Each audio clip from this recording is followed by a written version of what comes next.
front panel connectors. These are a little bit different than either the 24 pin or a fan connector.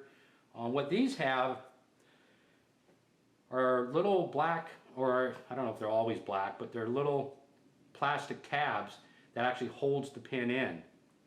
And what you need to do is you need to get something up underneath that and lift that plastic tab up, and then the connector will come out, or the pin will come out.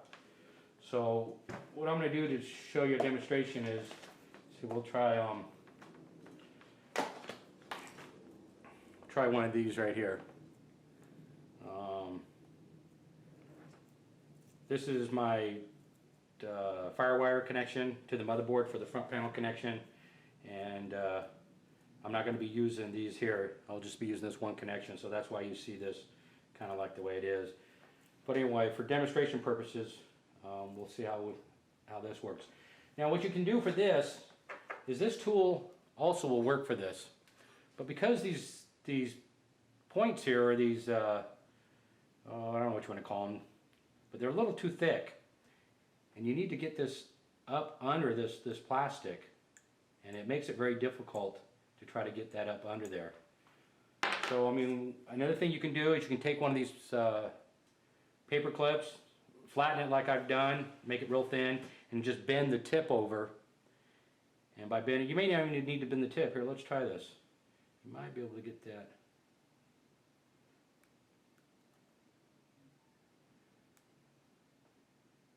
See, that's also going to be a little tough to get in there. So what I found, and I just happened to I got a splinter in my hand the other day, and I went into a first aid kit, and I found this thing called Splinter Out. And as I took this out and started digging the splinter out of my hand, I thought, this thing may work for those front panel connections. So this is what I'll use. This little point here is very, very narrow and very thin, and this works really well here. So if we can see that, I'm going to get that up under there.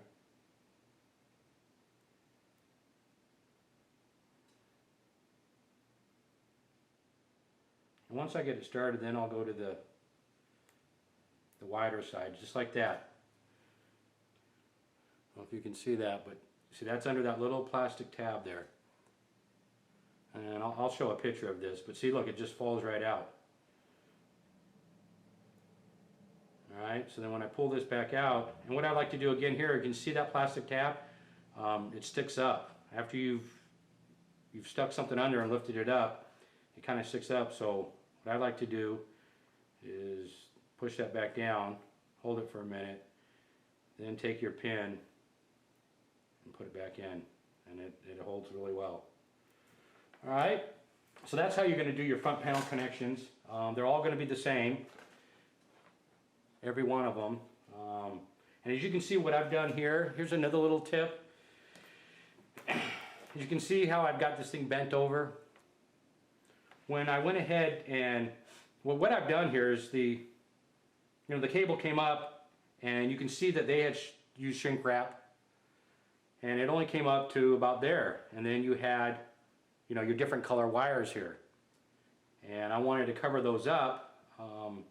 Again, I don't want those being exposed inside my case, so I went ahead and took the connector off.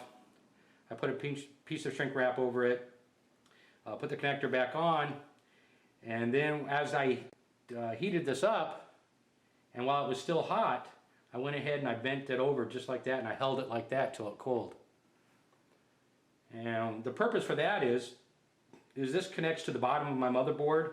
Try to imagine my motherboard here, and I've drilled a hole right below the motherboard tray, or into the motherboard tray right below the motherboard. This will make the connection, and it now has a natural bend to go through that hole. So that's going to sit like that. The same thing with the FireWire. There's two USBs, so they're both going to be the same. What I've done with the power LED and your hard drive LED, what I've done here, the ASUS motherboard comes with a quick connector, and you connect these onto a quick connector, and then that connects right onto your motherboard. So what I've done here, again, the wires were exposed. Actually, I don't even think this one was sleeved at all. I went ahead and, as you can see, went ahead and sleeved this. And then I stopped it short, and then I've actually took each individual cable to its, to its designated connector, and I used shrink wrap along that. And then I put a larger piece of shrink wrap on top of that to cover it up. And what I've done is I went ahead and made these connections into the quick connect. Went ahead and got these all lined up so they're all in the right. I didn't want this ending up way over here and then have to force it over there. So as you can see, I've got this one facing this way, the other three are facing the other way. So that's the way it goes on the quick connect. And so when I bend that on and it goes like that, through the slot or the hole that I have in my motherboard tray, it's a nice clean look. So anyway, that's just a little tip. Another thing I could discuss with you guys is, sleeving your Sata cables. Unfortunately, well, maybe there is, but fortunately I don't know of a way of removing these Sata connector. So what I do is, of course, just get larger sleeving that'll go up over it, and then I believe I used a 1/2 inch heat shrink here. Got that on there, and then heat shrink that down.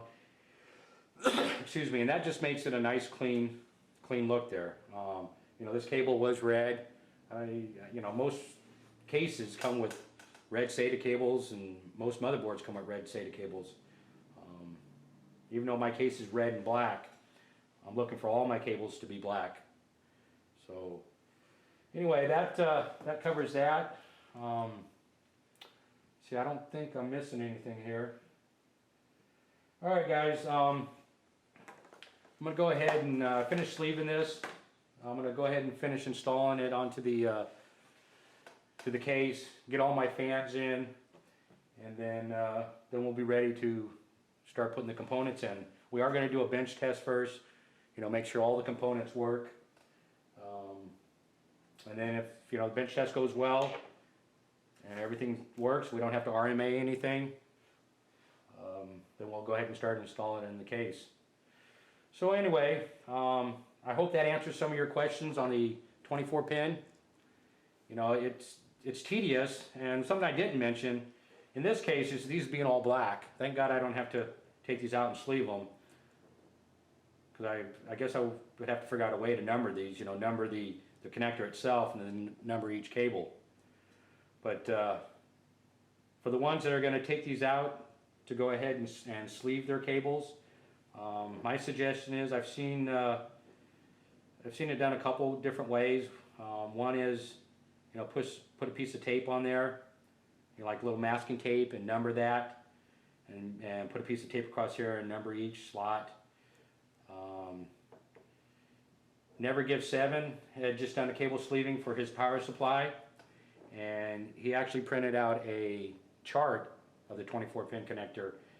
So if you go to Never Give 7's channel, you can look at that video, and he gives you a link to that chart, and that'll tell you where each color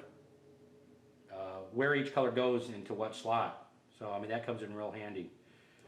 So anyway, I hope you guys take this on. It's tedious. It's going to take some time. If you plan on doing this, plan on taking a good Saturday afternoon or Sunday afternoon, or if you're fortunate enough to being able to do this for the week, that's great. But it's going to take you a couple, 2-3 hours to actually do the 24 pin. The 6-pin connectors, they're going to go a lot easier. 6 pins, they're going to come out pretty easy. You're going to sleeve them. That should be pretty easy. So anyway, if you have any more questions or ideas, please share them with me. And this is Lazy Man signing out. All right, thanks.